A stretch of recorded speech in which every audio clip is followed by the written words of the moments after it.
What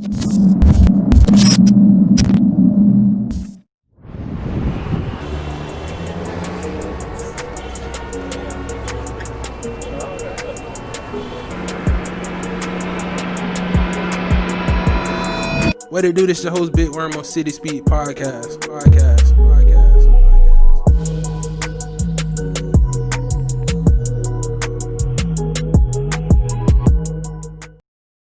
Yo, what it do? This your host Big Worm on CitySpeaksPodcast. I'm sitting here with one of the funniest comedians in Tampa, man.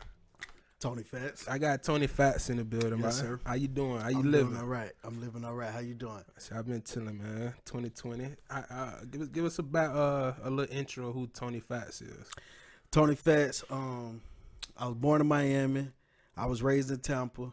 We moved up here after Hurricane Andrew tore that shit up down there in the early 90s. So I always say, I'm from Tampa. This is what I know. Grew up over there for 36 and I was born. Shout out to the east side. I'm from the north, but I guess that's all right. That's all right. We all clicking. When did you first start doing comedy? Like, what was your first? I used to go to the summer camp when I was little because I was born with hemophilia. What's that? It's a bleeding disorder. Like my blood don't clot. Okay. You know what I mean? Depending on the cut or the injury, like you could just it bleed can out. be fatal. Yeah. So they used to send us to the summer camp that teach us how to administer our medication without assistance. And they used to have a talent show. You're gonna be there for like 7 days, 6 nights, and the second to the last night you're there, they're gonna have a talent show. And I used to write like a quick 5-10 minute play for our cabin. You might be in there with like 12 other kids and shit, boys, you know what I mean? And like I write like a little 5-10 minute little play come up with characters, and and I was at 7. That was the first time I ever got. So you been content creator? Yeah. You from the east side? Were you always just that funny dude in the hood? Yeah, hood funny. Everybody wanted a class with me. If you went to military high school, everybody wanted to switch their schedule to have a class with me. 2008 class clown, man. So 7. So you said you did that at 7. What was the transition of the career of comedy? When I was in Tallahassee for school, I would this when the YouTube like had just started like popping. People doing like the comedy shit on YouTube, and King Batch was at Florida State around the same time I was up there, and I would see how he would do his thing around Florida State. You know what I mean? So I tried to do the YouTube thing, and then I ended up catching case. Doing some drop shit. And I ain't want to be on camera no more. Nigga, I ain't want to be on camera no more. I'm like, fuck it. But it was like caging me up. So they had this place up there still running called the Oyster Bar. And then that's how it just went on from there. That was your first stand-up? That was my first ever. How was the first time on stage? I'm gonna be honest with you. I'm always nervous before every show. I was nervous my very first show in 2012. I get nervous like that with a show I had yesterday. But it's like once I touch that mic, it's a little like, different. That shit over with. It's like once I touch it, like, you know what I mean? It's like shit. That's it. I ain't nervous no more. I'm in my element. What have you ever bombed on stage? Hell yeah. Comedians call it eating dick or sucking dick. We'll say that nigga suck dick on stage. How do you recover from that? Get your ass off the stage. Just get off the mic. Get off the mic and just go home. Always record yourself. Any comedians watching this, listen to this, always record yourself, whether it's audio or video. Just record yourself so you can like study like where you went wrong. Even with shows, you might get you a standing ovation, but you knowing like, damn, I fucked up right here. So, but always record yourself. And watch that shit. Don't be, because it's going to be scary to watch. Don't be scared to watch that shit. Was that a fear going onto the stage? Like, damn, what if I get up here and nobody don't laugh? Nah, see, I don't have those thoughts because I know I'm funny. So even when I done did shows where people just don't nobody laugh, it's like, it fucked me up. But then it's like, wait, let me just see why I went wrong. Sometimes, bro, a crowd just ain't feeling you. It could be how you look. It could be how you dress that night. You know what I mean? That I had like their attention. I try not to get on stage with anything like try to wear like a plain shirt or something like that, so they won't be distracted by words or pictures on my shirt. You feel me? Like, because it be little things like that that can really take the crowd attention away from it. How do you structure a joke? Like, I always hear a joke like punchline. And how do you structure a joke? Most people would try to tell you, oh, come up with a premise and then a punchline, and then, you know, when you get better, you do tags and comebacks and all that. I know y'all don't know what that means, but it's like you come up with a subject or a story. Me, I'm more so of a storyteller. So you come up with a subject and then you make that funny. Like, you might put up, like, I don't do jokes. I'm trying to get better at jokes. I'm more storytelling. So, like, with me telling my story, I know where big gonna laugh at. Yeah.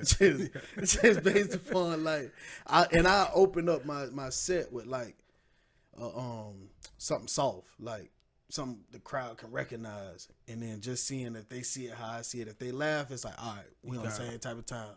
I'm gonna roll with this material tonight. So my first time seeing you was at Side Splitters. Right. The crowd was very diverse. Right. You had niggas over here, you got white over there, you got them Asians, you got some country folks came to see. How do you go into that room? Like, how I'm gonna get everybody to laugh? Those be the best, because it's like I'm not in a box with my jokes.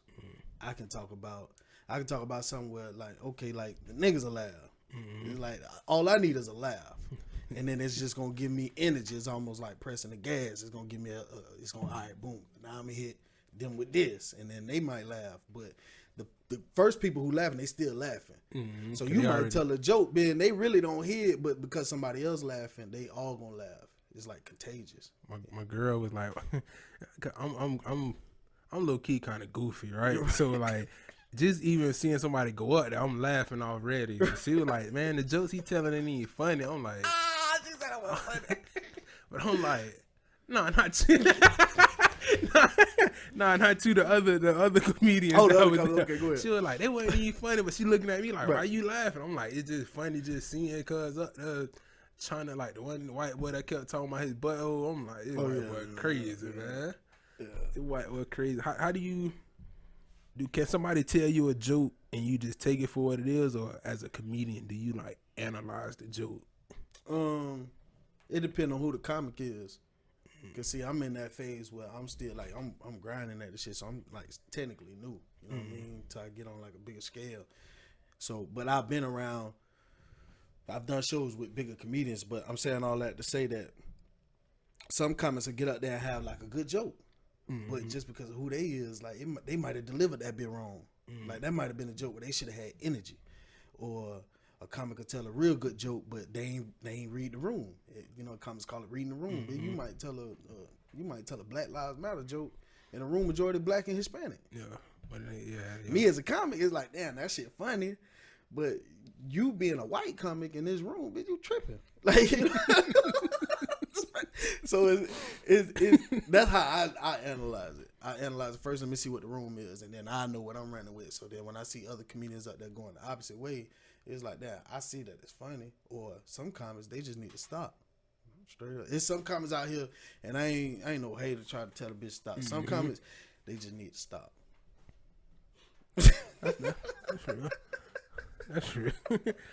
Dude, like, I seen, like, I'm big on that joke that you said with they released the wrong person and your mama. Oh yeah. God don't make mistakes.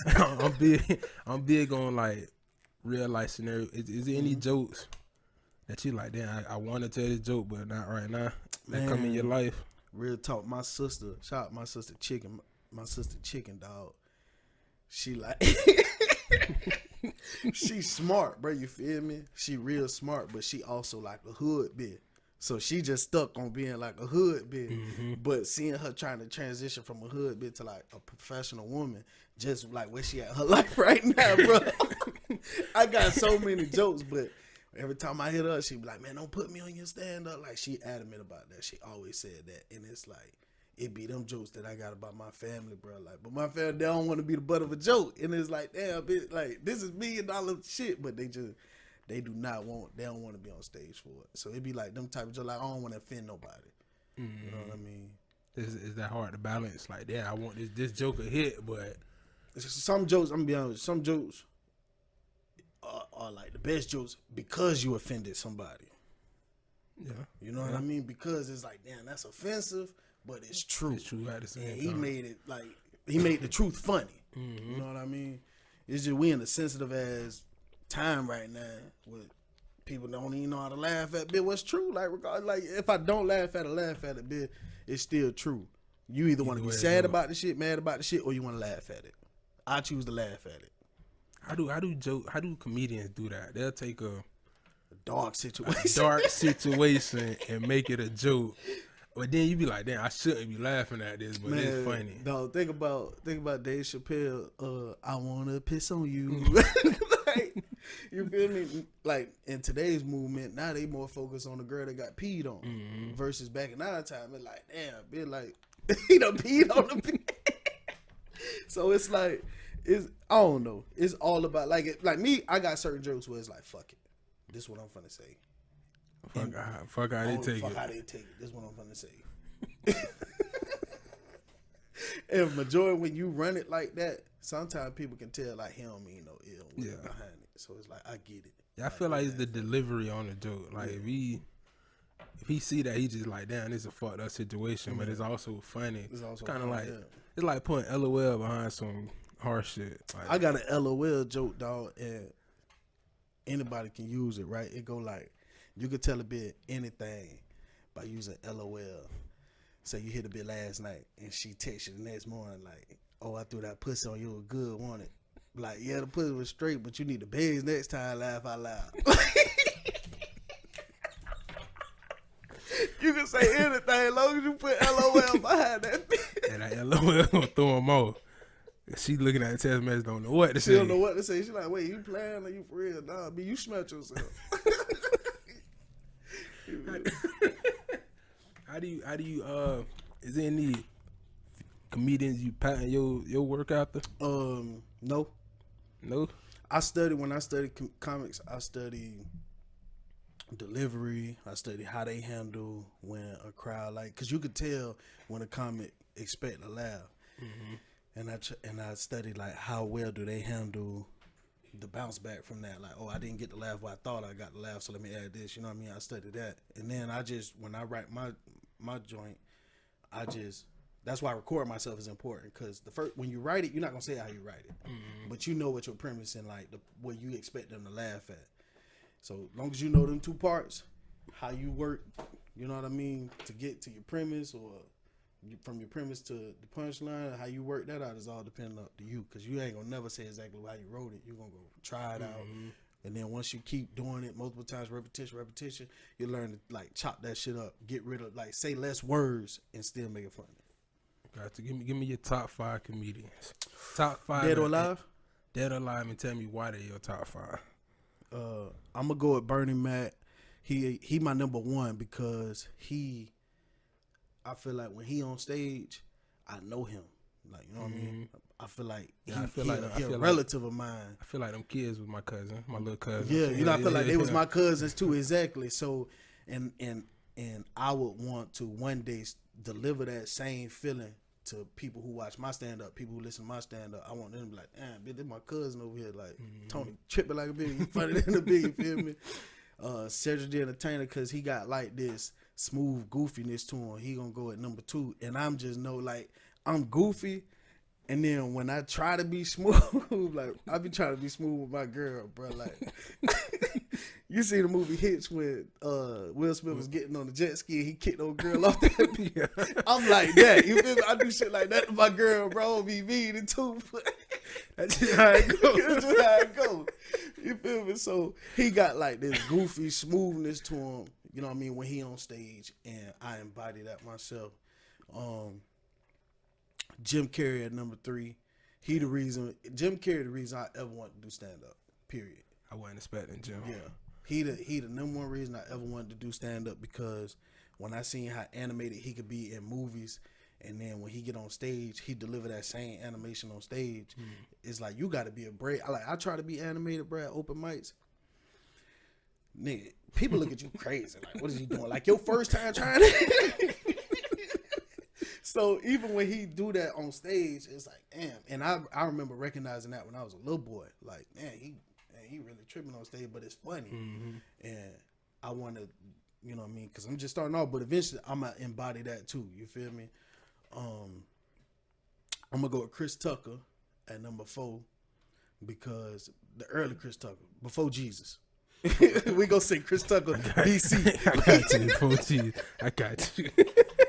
I'm gonna say Chris Tucker, BC, just because he another one where any movie he was in, it's like he was that dope fiend uncle or that tripping ass cousin to me. You feel me? And even on stage, when like the joke he got about his roach, every black person could have resonated that when he was like on Def Jam. He was like, man, it was like one day I went to kill a roach. I go get some tissue. I come back, the bitch was gone. Everybody can relate to that. Everybody can relate to that. Like that, I thought that bitch was dead. So like, just that part of Chris Tucker, like, always felt like he was also a relative. And then at number 5, I'm gonna have to go Lil Duval. Lil Duval, and I'm gonna go with Duval because over Eddie. I'm gonna tell you what. See, I'm gonna tell you why. Duval, he from Florida, and outside, cause I'm gonna keep it 100. Duval to me he ain't hilarious, but he funny. You know what I mean? But as far as like, just for what he did for the city of Tampa with the City Boy shit, just how he do, like he changed my life, man. And I ain't never even like really met this nigga before. You feel me? Just watching him, just the game he give. I know I got like little wisdom and shit. I don't really show that side of me all the time, but I feel like I also want to be that way to my people. I want to be like, all right, man, if we ain't got no solution to fix this shit, let's laugh about it then. And that, I feel like that's just how he is. He's a person that don't really like stress about shit. And you know what I mean? Black people, we stress about a lot of shit. Probably everything. I mean? Every fucking thing. And I want to be that beacon of light to my people too. I ain't put Eddie in there because I just feel like Eddie, that Rap Red suit special. Outside of stand up, if we talking movies, I feel like Eddie should win a Emmy, Oscar, whatever the highest acting award is for the Nutty Professor.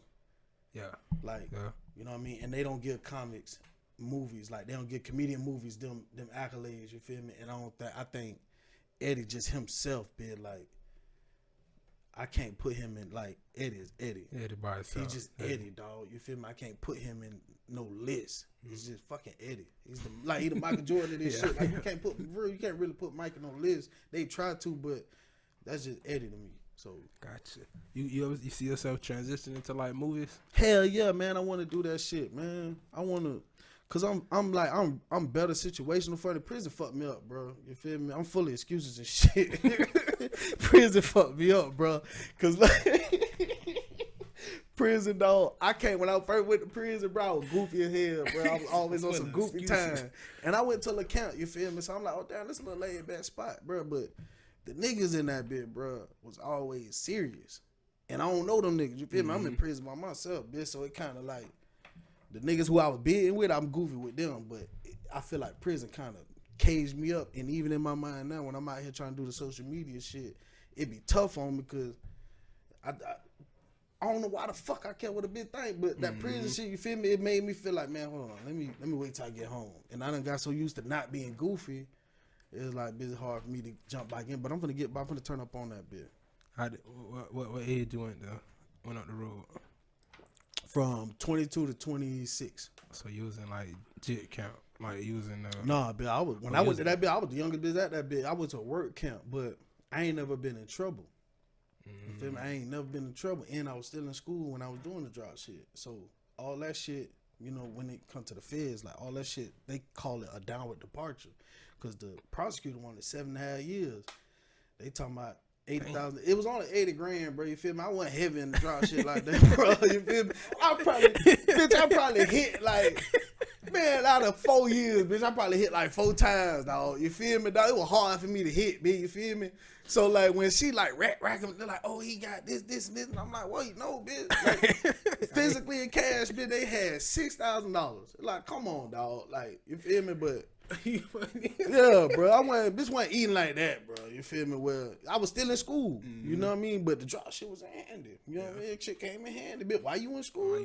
Yeah. But it just, she would ask for 7. Judge like he ain't never been in trouble before. He's still in school. Nah, shit, he was like, I'm gonna give him. He gave me 4 years, but he gave me a chance to get out 18 months earlier. If I complete the program, I couldn't complete that bit. You couldn't complete the program? No, it was a rehabilitation program. If you use drugs, bro, the feds was a blessing in my life because I was angry, bro. But for no fucking reason, bro. You feel me? Just black nigga, bro, in America, bro. You bad, bro. You feel me? This will want to be here. And I was just an angry motherfucker. But like that psychology shit they did in the feds, it was deep, bitch. It really helped me out. So I be pushing therapy on everybody because I still do therapy now. I go do a 6-week session once a year every year. With a therapist. Sit down with a therapist once a week for an hour. And I be like, I break down, like, I do it every year in the beginning of the year, and I just break down my whole last year. Because that shit is important, bro. You feel me? When I was in the feds, dog, when I learned how fucked up we is, bro, scientifically, bro, it's hard to explain because I don't really know all of it, bro. But, like, we got trauma from being slave descendants, bro, that we don't even know about. It's like it's in our DNA. Scientists has learned, like, that's almost like if you raise 2 fighting pit bulls and they breed each other, the baby's gonna come out already shaking and shit. You like, damn. It's like that's how it is with slavery and black people. And when I learned that shit fucking with them people, it helped me realize, like, bitch, we really is like mentally trapped until we start acknowledging the shit. So I be pushing every black man I know, bitch, go to therapy, dog. Go sit down. Why you think we don't? It is a... Because it's a stigma. We don't want to be weak. Think about it, bro. Them crackers don't give us no money. They don't give us opportunities, the same opportunities. And then it's an uphill battle everywhere we go just to be still 100 steps behind. You feel me? They're angry. So the only confidence and strength we have is through materials or finances. And that's us tricking ourselves. You know what I mean?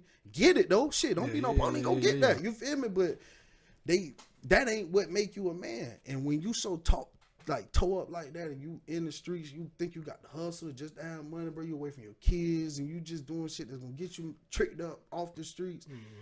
It's like, bro, go see a therapist, bro. And realize, bro, you overthinking, dog. You ain't got to sell dope. You ain't got to be a street nigga, bro. You can still be a nigga, bro, that go to school, learn the system, infiltrate that shit, and then get yourself right. You could be a squad, bro, and still be out here on the streets and still be one of the realest. To me, that's the realest people to me. Ones that keep it true to themselves. You a street nigga, But if you a nerd, bro, you ain't got to be no dope boy to make it. You ain't got to be no trap nigga to make it. That's what they want you to think. That's hard. Yeah. That's hard. I like that. That's gonna be that.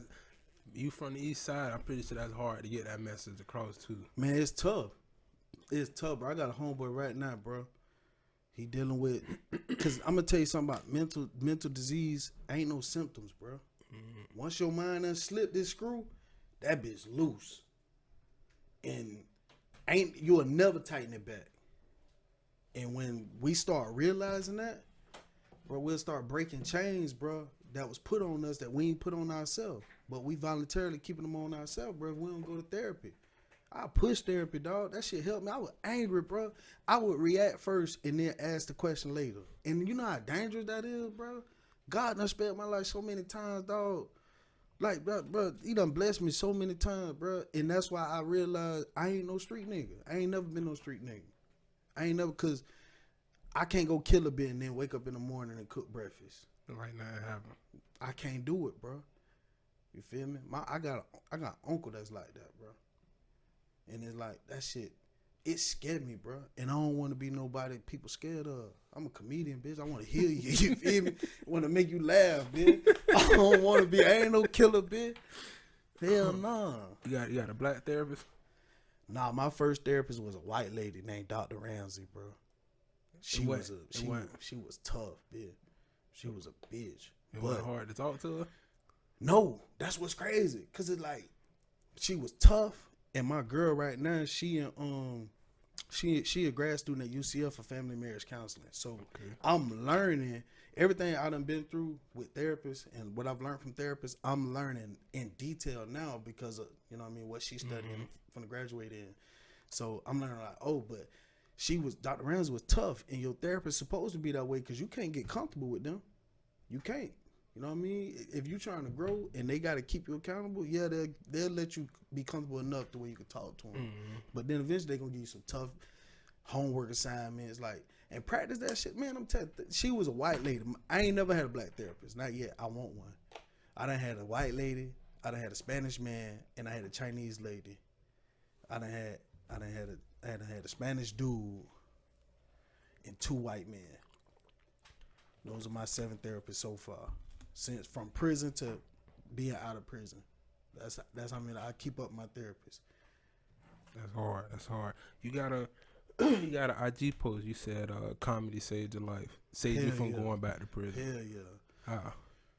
Cause when I left prison, I had prayed to God. I said, God, I don't want to come back to no place like this, and I don't never want to waste my time. And I told him, let this thing work. Now, every time I put energy to comedy, like, bruh, it's crazy. Like, I get phone calls. Like, I'll go just do an open mic. Don't nobody know I'm going to do an open mic. But I get a phone call. Hey, bruh, I'm putting a show together down here in Miami. You can come through Saturday. Hell yeah, bitch, I'll be there Saturday. You feel me? Like, and it be God. I feel like that be God letting me know, like, this is what I want you to do. Anytime I put any energy of my own effort, it's like, it just rolled. Bro, I did 10 shows in the last 15 days. I'm just bad at promoting, bro. I'm horrible at promoting, bro. I ain't gonna lie. But I did 10 shows in the past 15 days, you feel me? And 7 of them was paid for. Like, and it's like, every time I do that, it just let me know, like, it be God letting me know, bro. Like, and if I hadn't did that, I'd go back to doing something dumb, bro. Trying to be somebody I'm not. I'm a comedian, bro, you feel me? Outside of being a comedian, I only know how to be a family man. And then outside them two, I ain't gonna lie, I don't know what the hell I'm gonna do with my life. I ain't finna act like I'm one of them niggas that know what it is, bro. I don't know what it is, bro. I'll go try to test some shit out and end up back in jail. Keep it 100, man. I try to be a dope boy, bitch, and sell rocks to an undercover first sale, bitch. Don't even know it. Don't even know it, bro. You feel me? But nah, I ain't. That's just what I am. Comedy saved my life just on that. And then the more I put into it, the more it get back to me. That's hard. So you don't do skits? Like, no, I do. I'm gonna tell you, full of excuses. I can do them, bro. It's just the editing, the filming, the editing, and then like this IG got this shit. Cause sometimes I'll post a video and that bitch be out there for 2 hours and I might get like 32 views, and that shit discourages me. But when I be on stage, it's like, if I tell a joke, I'm gonna know right then and there if it's funny or not. And IG just discourages me. That's all, bro. And it's just, I'm working on becoming more confident in that field, like I am on stand up. You know what I mean? But it's just right now, I'm not gonna sit here in front like, oh yeah, I'm gonna get it together. I'm gonna do this. Because I done told that lie too many times, bro. You feel me? I feel like, man, that shit gonna crank up when it crank up. But in the meantime, just follow me, and I'm gonna make sure you know when my next stand up is. Do you feel like you miss out on certain shit when you're not, seeing that you're not that big of a IG comedian? Bro, listen, I done missed out on. I done had people who have managed other IG comics who are like stars. You feel me? I've done shows in like Miami and shit like that. And like Miami is a hub in Florida. Any comedian that's from the city, you need to go down to Miami, do a show in Miami. That's the only way you really, because it's always somebody at the Miami Improv, always. And this lady, she seen me 3 times, and she came to me the third time. She came to me the first time, was like, hey, you're very funny on stage. If you can get your followers up, she was like, I can get you to the point where you can quit your job, move to LA, and we can get this thing going. And she showed me people like, you know what I mean? And I've reached out to them people like, hey, this legit. And they like, yeah, they're legit. And the third time she saw me, she was just like, you haven't done nothing different on IG. She told me straight up. She was like, you ain't done nothing different. She was like, and you're still funny. Like, she loved me, bro. You feel me? She loved me, bro. But she just feel like, because what she told me is IG shows work ethic in your creativity. It don't only just show like if you're funny or not. It shows your work ethic. Like if a person can look on that bitch and see 1,000 posts, 2,000 posts, 15,000 posts, whatever, of you being consistent at your shit, whether you're funny or not, it just shows a work ethic that they can add to their team. Is that? I mean, it's unfair. I'm gonna say what it is. It's not fair because what IG comics have done, I'm glad you asked this question. It's the best fucking question you asked tonight. You feel me? Get on your shit. I'm fucking with your word. But what that does is for comics who are not, let's say, thespians, you know, theatrical. Now it's like, oh, they're not worth nothing because they don't have followers. You know what I mean? They can't fill up a room. It's kind of how the world look at. That's how the world is now, and it suck, bro. No lie, it suck. But cause like if you do it the way I'm doing it, it's gonna take longer. Now if I turn up on IG, what I want can come quicker. But what I'm afraid of is what I want and what I need don't align up. So what feel comfortable in my spirit is what I'm doing. Now, if I come around a guy that's like, and I don't know, I pray on that, bro. I be praying on it, and I try not to mix my mind up to like what I want and to for what I feel like is for me. And I would rather have what's for me than what I want, because everything I ever wanted in life, that shit gone. But everything I ever needed still right here. You feel me? And I done gained some. So I feel like I move on that faith of like, man, this is what I want, but when we go back to having conversations like what I had with the lady when she's saying it shows work ethic, it's true, but then again, that ain't fair. Cause bitch, I put miles on my car.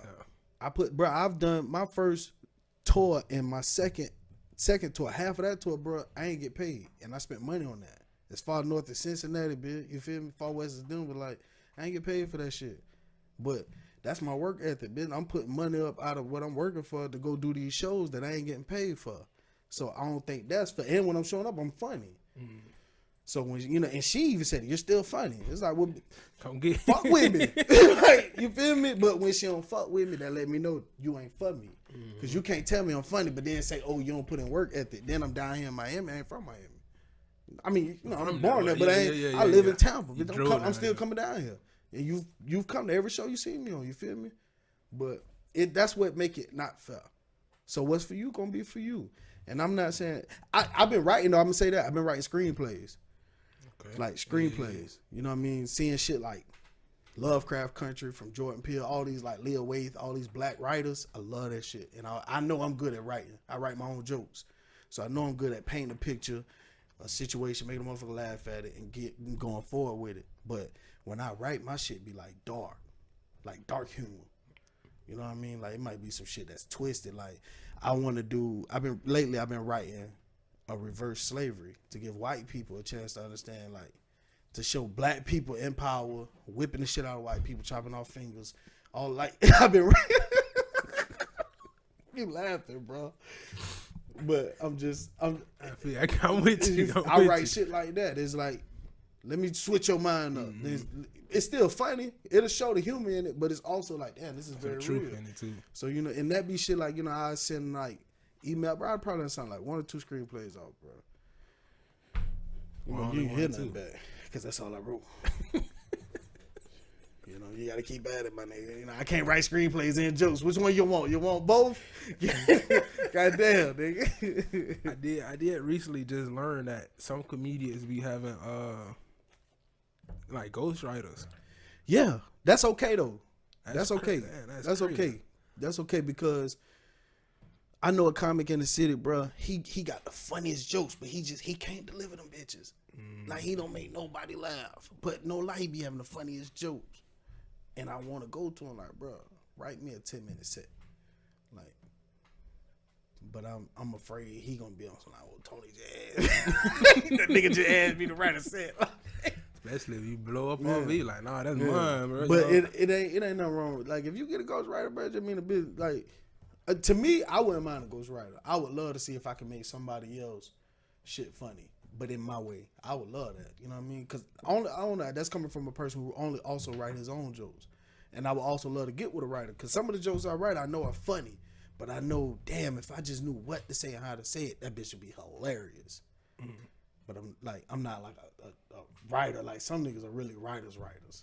And not like performer. Like they can't. So if I could get with a writer, I would love that shit. Any writers, holler at me, please. Got you. You and Wolf Dollar Wolf Dollar Bill, y'all got the smoking jokes. The Tampa Apollo smoking jokes. What's the goal with that? What is it first? I'm gonna get history behind it. Lavish Life, aka Rico, you know, on the Limelight nightclub. Him and I was in the feds together. We were locked up together. You feel me? And no lie, like a lot of people, like they may have whatever they think about Rico. You feel me? But Rico, I tell everybody, bro, if you can just get around him for 20 minutes and just let whatever he have just kind of brush against you, bro, you'll be better for it. Cause he that type, he move only on positive energy. You know what I mean? He don't let nothing outside his energy affect his energy. And I'm a witness to that. I done seen so much shit happen to this man from in prison to just recently as this past February. You know what I mean? And that nigga just, he just keep going. He keep fucking going. And everything he say he gonna do, he do. If he say he gonna do it, just sit back and trust he gonna fucking do that shit. We was in prison and he was like, when he realized I was like a comedian, he was like, oh, you do stand on the hill? He was like, man, look. He's like, man, when we get out, I'm gonna get a spot, man. We're gonna run comedy shows out that bitch. You in the feds, bro. You hear so much shit, bro. You know, niggas that had private jets with the paper tag on that bitch. Bro, you hear so much of that bullshit, bro. You get sick of that shit. But Rico, I would have to say he was the one that's like 100. He got out. He hit me up February 2017. He was like, hey, I got a spot. He was like, can you put a show together? I ain't never put shit together before in my life. I'm like, yeah. Of course. I was like, hell yeah.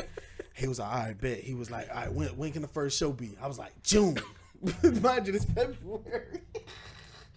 So he like, nah, that's too long. We're going to do it in 6 weeks. 6 weeks came by. It was our first smoking jokes at OTL Lounge. They used to be over there off Henderson. And I was in my feelings by some shit. I ain't agree on how shit was ran. I ain't want to fuck with it no more. But he was solid because he ain't never do it outside of me. Then even when he brought it back, Wolf, like he hit, you know, he was like, hey, look, I'm going to hit Wolf up. And I want to, you know, add Wolf to it. And I told him, I said, and at this time, I was really feeling myself. I was just off the second tour and we was going to do a college tour. The niggas I was opening up for was going to do a college tour. And I was like, all right, I'm going to let you and Wolf run. I'll just help you get comments. And that was just the worst energy to have, bro. I was real ego. I was 2018, bro. I was in my ego, bro. You feel me? You can't tell me nothing, man. You feel me? And that was a life lesson. But Rico, he kept it a buck, bro. And he even hit me back. He was like, bro, we need to bring it back. But this time around, me and Wolf, because Wolf funny too. Wolf feel like he the king of comedy in Tampa. I know I'm the king of comedy in Tampa. Shout out Big Bro Wolf. But to have two people like that, and then you got Rico, who just feel like everything he touched turned to gold. It's a lot of egos involved. But Rico never had the ego. It was more so me and Wolf. And then me and Wolf came together and was like, bro, look, this shit can be what it is. And I told Wolf, like, I want to be able to run a crowd. Like, Wolf, that bitch can run a crowd. He can keep a crowd going. And I told him, like, bitch, I want to learn that shit. I'm like, that's what they're like. If I can do that and stand up, that shit over with. And this time around, bro, Wolf on his boss shit, you know, he got his own promo shit going on. And Rico on his shit, and that shit just rubbing off on me. It's like shit, like I talked earlier, bitch. You know, I got Laugh House ENT in this bitch.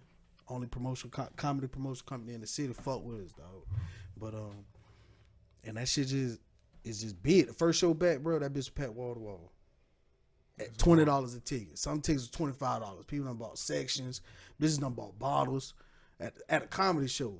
You feel me? The Tampa Apollo, Wolf got that going with artists, all rap artists get a chance to win an hour session with mixing and mastering with Glass House Studios, West Chapel Studios. Wolf got that Tampa Apollo shit so swole that it just ran smooth. And then every guest was like, oh, we coming back. That's what's up. You know what I mean? So it's like, we just gonna keep it going, but it's gonna get bigger and bigger. Wait till y'all see what we do Super Bowl weekend. What's the goal? Wait till y'all see what we do Super Bowl weekend. Shout out to Wolf Dollar, man. Lavish like Rico, man. What's next with Toni? I got a comedy special coming out. I'm glad you asked that. I wanted to promote that.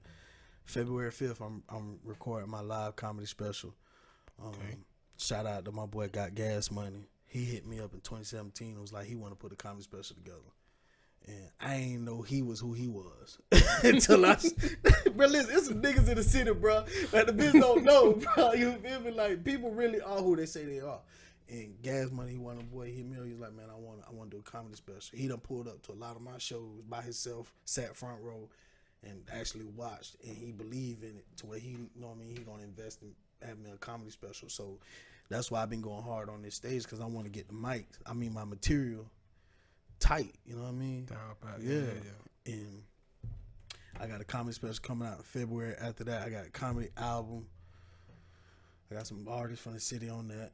That's gonna be like a DJ Khaled kind of thing though, but comedic way. Like it'll be like I got a lot of that going on. And then Laugh House ENT, everything going through Laugh House ENT. That's my own comedy promotional company. Period.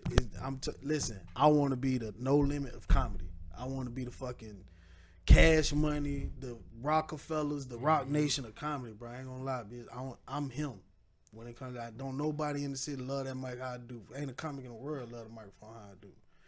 Straight up, I'm finna be him, bro. So I'm letting everybody know Laugh House ENT is going. Yes, got my LLC the other day. Fuck what y'all heard. Congrats on that. Congrats on that. I don't know if you seen the show. You know, I always end on 4 questions. Oh yeah. Let's go. What's the biggest challenge you done faced in life?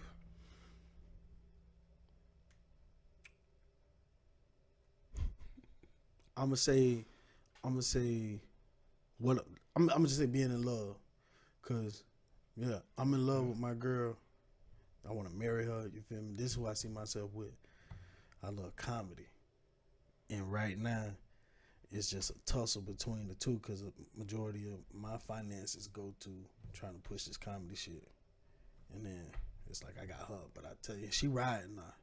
And I tell her, babe, you keep riding. Trust me, it's gonna be. I see it, bro. It's like tunnel vision. But I think the toughest battle ever. Prison and all, bro. I told her, if you make me choose, you're gonna lose every time. Cause I ain't gonna be happy being with her and not being able to be funny. Mm-hmm. So that's an everyday battle. But she riding, bro. And that's just me, like, I'm keeping it a buck. That's the toughest shit prison and all, bro. That's the toughest shit I've been through, bro. I love this girl. She changed my fucking life. Love this girl. That's hard. When you have no deep one like that, that's hard. What's the biggest lesson you done learned in life? Patience. Patience and working at the same time. You can still be patient and get to work. It's elaborate on that. So it could be shit you want that's out of your control, that you really can't get your hands to, but you can also work to getting your hands on it. So what I tend to do is I'll fuck up trying to control it myself, because God is real. God, universe, however people with energy, however they want to label God, God is real. It's a master behind this shit that we ain't really, it's called fate, that we really ain't got no control of. But I feel like what you put in this world is what you get back. And I have a problem with putting something into this world, planting seeds and expecting the tree to be full tomorrow and blooming. Mm-hmm. So patience, but while I'm being patient, I can still work. I can still water my seed. I can still pull off dead leaves. I can still pull the weeds around the roots. You know what I mean? Still working. I can still work. And that's like, yeah. That's hard. What's the best advice you done received? Shit, man. Let me think of one of them old prison nigga quotes. I got so many that I live by, dog. I want to leave somebody with. All right, I'm gonna live. One of the best that I try my best every day to live by is that you can't live your way to a better thinking. You got to think your way to a better living. Nigga got the road towards it. Nigga got the road. This short nigga named Salvador from El Paso, Texas, man. Motherfucker short as hell, a Mexican, bro. With his socks up here, his pants underneath his nipples and shit. Nigga, two belt too goddamn big. Yeah, he was a real essay. He told me that shit. That's hard. What's the worst advice you done received? Pussy ain't got no face on it. Pussy ain't got no face on it. Pussy ain't got no face on it. That's the worst advice I ever got in my life. Pussy ain't got no face on it. All right, let's go with that one. Let's go with that one. Toni, man, appreciate you. I appreciate you having me, If you dog. didn't know, bro, I'm wrapping the season up. This the season finale of City Speaks. Oh, fuck with me. I wanted to end up on a high note. I knew we was gonna get in this bit cut up. I want to shout out to everybody that made this happen. Yeah, appreciate y'all. Girl, Jazz right here. Appreciate you, Jazz. Her and my sister Shania. I keep them up all day with just what I'm trying to. Like, what you think about this? What you don't like this? Why you don't like this? Yeah. Shout out to my guys, City Vision Media. Yes, sir. They made it happen. I came with the vision, and they do the groundwork for me. Appreciate them. Appreciate the fans for tuning in. Shit won't move without the fans. Just because I'm in this, don't mean I'm not working. Be on the lookout for my blog. City Speaks Podcast presents my blog. Be on the lookout for that.